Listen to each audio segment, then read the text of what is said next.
Hello বন্ধুরা, অনুষ্ঠিত হয়ে গেল জেনপাস ইউজি 2024 পেপার 1 এবং পেপার 2 পরীক্ষা। সেই পেপারটি 2 পরীক্ষায় ম্যাথামেটিক্স থেকে প্রশ্ন থাকে। সেই ম্যাথামেটিক্সের ক্যাটাগরি টু অর্থাৎ এক বা একাধিক অপশন সঠিক হবে এরকম প্রশ্ন 41 থেকে 45 নম্বর পর্যন্ত ছিল। বিএইচএ জন্য পেপার 2 পরীক্ষা অনুষ্ঠিত হয়েছে। সেই পরীক্ষার ম্যাথামেটিক্স ক্যাটাগরি 2 এর প্রশ্ন উত্তরগুলো সমাধান তোমরা দেখে নাও যে কীভাবে সমাধান আমরা করব। দেখো 41 নম্বর যে প্রশ্ন দেখতে পাচ্ছ যে 2x² - 5x + 3 = 0 সমীকরণের বীজগুলি হলো কত। এই প্রশ্নের সমাধান আমরা কিভাবে করব। দেখো এই প্রশ্নের সমাধান আমরা করব কি যে 2x² - 5x - 3 = 0, তাই না। দেখো 41 নম্বর প্রশ্নটা আমরা কি করছি, সমাধান করে নিচ্ছি। এটাকে মিডল টার্ম করতে হবে। এখানে যে ইকুয়েশনটা দেখছো যে 2x² - 5x - 3 = 0, এটার আমরা মিডল টার্ম করব। তো মিডল টার্ম কীভাবে করতে হয়, এই 3 আর এই 2 গুণ করতে হয়। কত হয়, 3 2 গুণ করলে 6। 6কে এই যে এখানে যে চিহ্নটা আছে দেখছো মাইনাসের মাধ্যমে 5 আনতে হবে এক্সের সহগ। তো দেখো 2x² - 6 - 1 × x - 3 করলাম, ঠিক আছে। তারপর লাইনটা দেখো কি হচ্ছে, তাহলে 2x² - 6 × x 6x plus 1 × x - 3 = 0। পরের লাইন দেখো 2x কমন নিচ্ছি, এই যে এই দুই জায়গা থেকে 2x কমন, তাহলে কত থাকলো এখানে x আর এখান থেকে -3, আর এখান থেকে কমন নেব 1, তাহলে থাকছে x - 3। এবার এই দুই জায়গা থেকে হচ্ছে কি x - 3 যদি কমন চলে যায় তাহলে পরে থাকবে কত 2x + 1, এই যে 2x + 1, তাহলে হয় 2x + 1 = 0, এই যে এই জায়গাটা দেখো হয় 2x + 1 = 0, তাহলে 2x = -1, তাহলে x = -1/2, আর অথবা কি x - 3 = 0, তাহলে x = কত 3। তাই এখানে অপশান বিতে ছিল 3, এই যে অপশান বিতে ছিল 3 এবং অপশান সিতে ছিল -1/2, তাই উত্তর হবে অপশান বি এবং অপশান সি। এই যে দেখো, তাই উত্তর হচ্ছে অপশান বি এবং অপশান সি, ঠিক আছে। এবারে 42 নম্বর প্রশ্ন দেখো, একটি স্তম্ভ মাটির উপর উলম্বভাবে দাঁড়িয়ে আছে। স্তম্ভের গোড়া থেকে 15 মিটার দূরে দাঁড়িয়ে দেখলে স্তম্ভের চূড়ার উন্নতি কোণ 60 ডিগ্রি হয়, তবে স্তম্ভের উচ্চতা কত। এটা আমরা কীভাবে করব, দেখো অঙ্কটা করবে এইভাবে। একটা স্তম্ভ এই যে দাঁড়িয়ে আছে,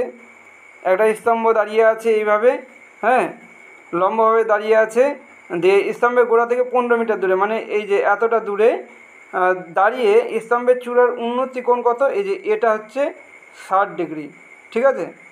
তো বলছি স্তম্ভের উচ্চতা কত, নাম দিলাম এ বি সি।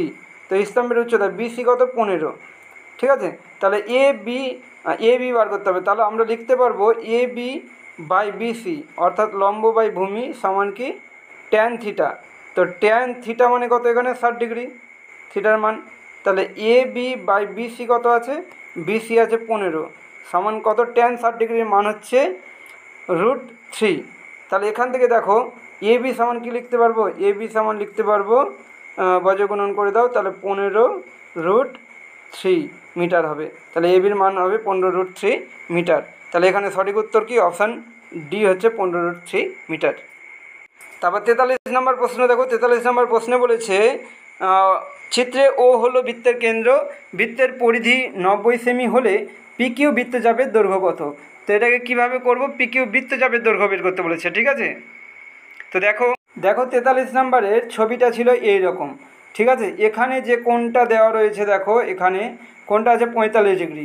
তাহলে এই যে এই কোণটা আমি থিটা লিখেছি, এই থিটা সমান কী হবে, অর্থাৎ কোণ পিও কিউ, দেখো পিএ কিউ হচ্ছে 45 ডিগ্রি, তাহলে কোণ পিও কিউ হবে কি, কারণ আমরা জানি যে কেন্দ্রস্থ কোণ এটা, তো কেন্দ্রস্থ কোণ হয় কি বৃত্তস্থ কোণের দ্বিগুণ বা পরিধিস্থ কোণের দ্বিগুণ।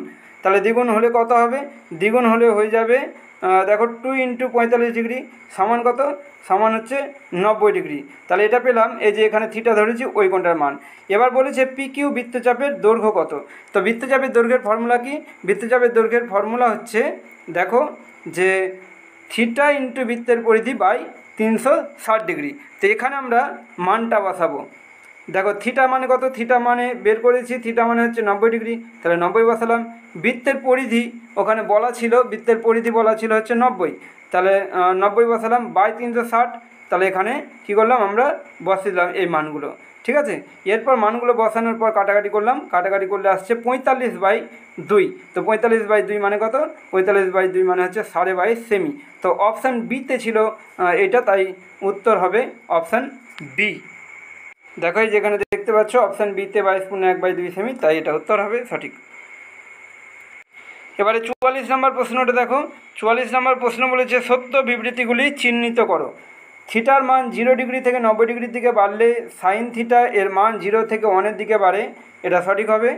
তারপর থিটার মান 0 ডিগ্রি থেকে 90 ডিগ্রির দিকে কমলে কস থিটার মান 1-এর দিকে বাড়ে, হবে না, সঠিক। তারপর সাইন 30 ডিগ্রি সমান কস 60 ডিগ্রি, কেননা সাইন 30 ডিগ্রির মান হচ্ছে 1/2 আর কস 60-এর মান হচ্ছে 1/2, তাই সঠিক হবে অপশান সি। তারপর কস 90 ডিগ্রির মান হচ্ছে 0, তাই এটাও সঠিক হবে, তাই উত্তর হবে এ, সি এবং ডি।